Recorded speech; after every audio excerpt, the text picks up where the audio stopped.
Deep in the shadows, I know it's hard to put one foot in front of the other. Hi everyone, welcome back to my YouTube channel. My name is CeeChronicles. On this particular platform, I post fragrance related content, and if you like that style of content, please do consider subscribing and joining the family. To those who are returning, thank you so much for the continued support. Now, welcome to today's video, guys. Today I have these twins here, Blueberry Musk from Arabiyat and Cranberry Musk from Arabiyat, right? These are two fragrances that I couldn't wait to have in my collection, especially the Blueberry Musk, simply because a lot has been said about this, including the fact that it smells a lot like Fenty. So I am one person who loves Fenty, right? So when I heard that this could have remnants of that, I was quick to make up my mind and say I want this in my collection, right? So this is how the packaging for Blueberry Musk looks, and this is the packaging for Cranberry Musk. So these are obviously twinning, right? So I'm going to spray each on each arm, but I'm going to start with the Blueberry Musk. So this is the house of Arabiyat. I have sprayed on my arm as well. And this is a very fruity berry blast. That is what you're going to get in the opening there. Before I even sniff it, the scent bubble here feels very berry forward. So do expect that blueberry with the blackberry and the raspberry making a statement almost immediately there, right? Notes listed on Fragrantica are going to include some vanilla there, some oak moss rose, some lavender, right? And some patchouli. I haven't bought this one because of that speculation that it does smell a lot like Fenty. I think I have to start by addressing that, okay? I do own a Fenty in my collection. It's one of those fragrances that I love a lot, that even when I heard that Paris Corner's December Vanilla was in the same vein, I rushed and I bought it. I didn't care how much it cost because I love that fragrance. Now, when it comes to this, I'm going to say the similarities start and end with that blueberry, okay? There's going to be that tart similarity of that blueberry in both fragrances, distinct there, that if you love blueberries, you're going to feel that in, Fenty as well as in this. But everything else there, this is very shy. I do not get a richness of that Bulgarian rose that I get in Fenty. I do not get that spicy woody tone. I do not get that rosy anchored nuance from the geranium that I get in that particular fragrance. I also do not get like a rich woody earthy patchouli that I get in that fragrance. So am I saying this does not have rose? This does indeed have rose, okay? And this does indeed have the patchouli, but it's the interpretation that is different. And if I'm not mistaken, I think this one was there before Fenty. So I don't know how it got likened to that fragrance, except of course for that distinct blueberry. That I'm not going to take away from this fragrance, but everything else there is guarded. You're going to get kind of like a fresh freesia in the mix there, a diluted rose if you can get it, and a lavender that is not aromatic enough, and oak moss that is not mossing. So it becomes mostly about it being a summery fruity blast that is crowd pleasing. That is what I get from this, and mostly going to please those who like fragrances built around that berry blast. If you love that, you're gonna love it. Sweet. For some, it's even going to pull a little bit juvenile there because it's a very fun fragrance. And the one thing about it is I do not know why they kept it under the musk, except maybe for the fact that it's lightweight, because this one does not interpret very musk, and it doesn't even include the note of musk unless it was an omission on Fragrantica. The only reason why I would think maybe they kept it under that musk tag is the way everything in this is subtle. Except of course for that berry blast, because you are going to get that tart feel of that concoction of the berries, but everything else after that is lightweight. The rose is lightweight, even to an extent barely smellable. So I'm going to say it's a very fresh rose that you're going to get from here, right?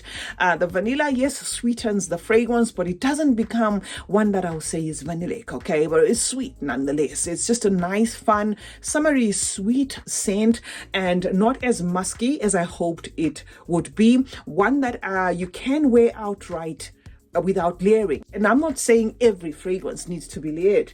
I'm just saying, for instance, if you were looking or expecting a bare musk like the one you get in Musk Mood, this is not the sort of musk. This is a fragrance that's good as a standalone, but just comes across as a reapply type of situation there. One that's going to shine in the heat, a fragrance that's not pushy, a fragrance that's going to wrap you around that sweet, fruity, summery tone, and a fragrance that I can say the DNA in itself kind of speaks or shouts feminine there because of the sweetness and the fruitiness and stuff. But if you're a man and you like those type of fragrances, you could very well buy this. But I would say, as a man, maybe test it first before you purchase it. But if you're gifting it to a woman, then a woman is most likely going to like this without a problem. Now, in comparison to that Fenty, to just wrap it up, I'm going to say, I purchased December Vanilla by Paris Corner, a fragrance that smells a lot like that Fenty. That one is a little bit better in terms of the representation than this. This is not even heavyweight to me. Nothing in this screams aromatic or woody or anything like that, which is something that I get in that Fenty. Okay, so this is well diluted. So I wouldn't come here and say I recommend this if you're looking for a Fenty smell alike. I would be lying to you guys. But if you love blueberries, you're gonna love that. Let's move on to the counterpart. Okay, so this is Cranberry Musk, right? I'm gonna spray this one on this, right, and I'm gonna spray it on my arm as well. So I've sprayed it all through, and you can see with the generous sprays that these are lightweight fragrances, at least to my nose. This is the one that draws closer to representing that musk name, okay, that they have put on this fragrance, because immediately I get kind of like a powdery kick to this fragrance, but not like baby powderish type of thing. It's like a citrus carrying like a powdery nuance with that tartness of the cranberry. So there is going to be a fruity punch, but the fruity punch is not as loud as in this. Okay, am I saying this fragrance is very loud? No, I'm just saying the fruitiness in this is more distinct than it is in this. Okay, so there is that cranberry, but it's not the cranberry only that is speaking in this fragrance. There's going to be a mix of the citruses there, and a pear that adds a freshness to this fragrance. So something in this is going to be a little bit aquatic as well, fresh, airy. There is the inclusion of an airy lotus flower in there, so you can see that the mix was done in such a way that it should be lightweight. Even the freesia, the flower in itself, interprets as very fresh in this, which is something expected, of course, of freesia. So what am I saying? All I'm saying is this is true to that musk without, again, being a bare musk. So you can carry this one on its own, but it does also feel like a fragrance that can anchor another fragrance. So you could layer this if you wanted, as opposed to this. Right now, am I saying don't layer this? No, I'm not. I'm just saying this kind of feels more musky, powdery. They're even a little bit soapy. The tartness is there, but it doesn't really make it about a sticky, fruity type of situation there. So this is one that does fulfill that, musky theme, if you will. And this is also soft, in the way musky fragrances would interpret. And this does include the note of musk, but it has that, pear that gives it like that watery nuance, that aquatic nuance. And then the citrus is also adding to the freshness. So do expect a little bit of fresh, a little bit of just a faint floral and a lot of powderiness there, and a faint fruitiness there. So the cranberry in this is not as concentrated. Okay, that's maybe to put it bluntly there. The cranberry in this is not as concentrated. Both of these fragrances come across as crowd pleasing to my nose, especially if you are to purchase them for a woman. Okay, they come across as quintessential DNAs that are trying to be nice. There's nothing to fault with these except, of course, the performance. But in their defense, the fact that they have been kept under the musk, if you know musks, there's very few musks there that are very polarizing and pushy and stuff. Musks are built in such a way that they anchor other fragrances, or they revamp other fragrances, or they build or channel a DNA in a certain direction. All right, so if you were to purchase a must, say for instance this one, don't expect much from it, except of course that just a fragrance is going to wrap you around in naturalness, if you will. So that is what I get from both of these fragrances, but with that of course fruity tone to both of them also have that summer appeal to my nose. Both of them are fragrances that you need to reapply. This one feels as though it can do a little bit more than this, but not exceptionally so. Okay, like say for instance, maybe this one can outdo this one by an hour or so, I don't know.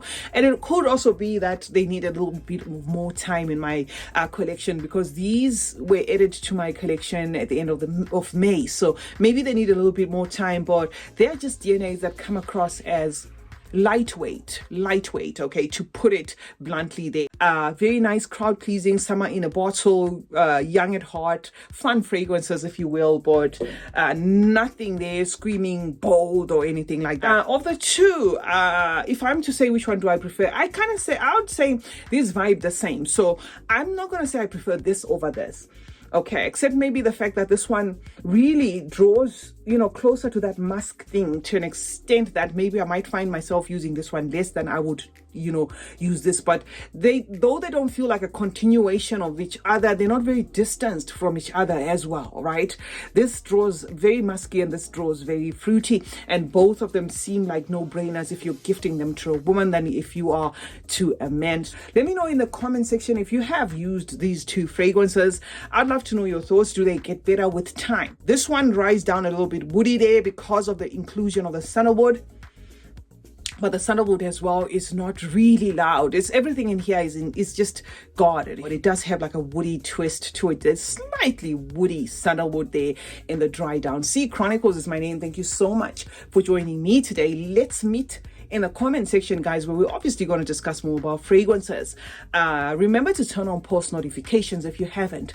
That way you get to be notified anytime I upload a video. Like and share this one, and remember that smelling good is a form of good manners. Cheers.